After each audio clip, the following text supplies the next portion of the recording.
Holloway. This is my new home. High walls, large gates and keys I can never hold. My smile has disappeared. I can no longer reflect a smile. I must have left it at the gate when the officer pulled up my hair, confirming it was a wig, and stripped me of my smile.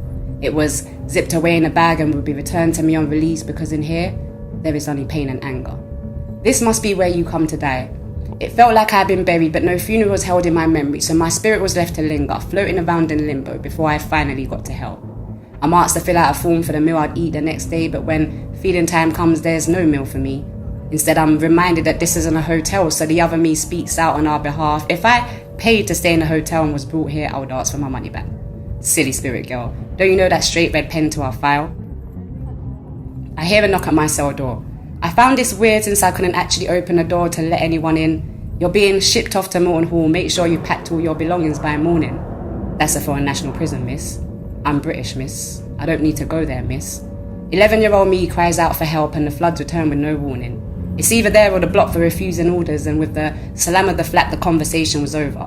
My cellmates comfort me from behind their doors. It's gonna be okay, be strong echoes through the walls. Had I actually made genuine friends in this place where dreams come to die one application at a time? Judgment Day again. It felt like I had been sentenced twice, but this time I wasn't present for the final hearing. Thrown into another van off to a distant land.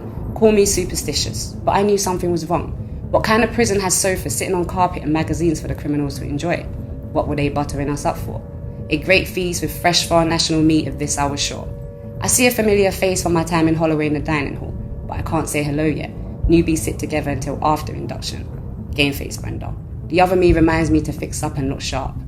My conversation is cut short with a tap on the shoulder. It's that familiar face with sad eyes and a huge smile.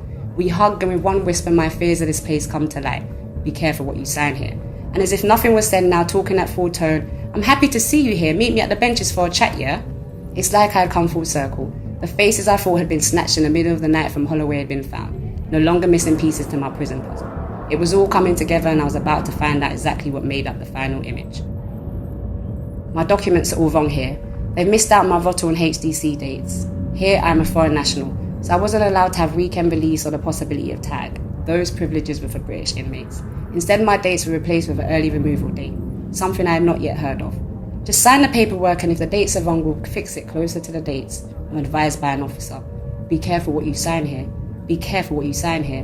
The voice in my head won't stop repeating those words, so I refuse to sign, automatically labelling myself as a disobedient inmate. I was no longer in limbo. My spirit had returned to my body. I had finally reached hell, and P.O. Foley was a gatekeeper, passing judgment where he saw fit. Now I was being sentenced to crimes I had no hand in. This is the land where white people live. The people who taught us it was okay to shout racist comments as long as it was followed by the magic statement, I'm not racist. My brother's girlfriend's daughter's best friend is black. The people who apparently freed us from slavery, only for it to be reborn in the form of the justice system, created by white people, with white laws passed in white rooms before white judges who passed judgment on white paper. The people who took what was rightfully ours from us and sold it back to us for an arm and a leg which we cut from our own people.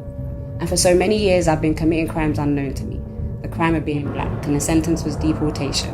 Back to the people who called my mum for money. The ones who only ever saw me as the girl who spoke their language well for a British girl. The ones whose kids never had to pick them off the ground because they heard fireworks and thought they were bombs. The ones who believed that London was a land of dreams. I swear they believe money grew on trees. A little shake here and a little shake there, and all your problems can disappear. The ones too blind to see that this is the land where dreams come to be trapped. In prison cells, deportation centres and mental homes. Tower blocks, postcode wars, knife crime, gun crime. Here we are the murderers and the victims, sacrificing each other for a piece of the dream. Fam. Blood. Allow me though. I had arrived at Downview. The slang, smiles and laughter were my welcome songs. The officers here were from the ends and judged me for my crime, not my race. Home was starting to feel closer than ever. And pretty soon I could eat my mum's stew and rice cooked with proper seasoning and served on an actual plate. My days at Merton Hall had now become tales that I told to warn others that slavery was still alive, and didn't end like in the books they told us in school of our fake history, turning our strong minds into weak minds until we're forced to repeat lies that we hear and see. In fact, the same people that apparently freed us are the same people that still hold us captive. In council flats our kids will die protected. The roads our ancestors built are now repainted with the blood of what's left of our bloodline. Every life matters, but only black people are dying, being locked up and sectioned. How can we come together when half of our population has been thrown into different slave establishments, disguised as centres of rehabilitation, designed to accommodate those who display behaviours of anger, aggressive body language, and those known to have violent tendencies. Black people. Light skin, dark skin, bleach skin, black. Brazilian hair, Malaysian hair, contoured to hide your features, to them you'd always be black. So let's stop the pain by breaking the chains to help free each other. Instead of being slaves to a system that tells us to hate each other. Hate, rob, kill until we wipe out each other.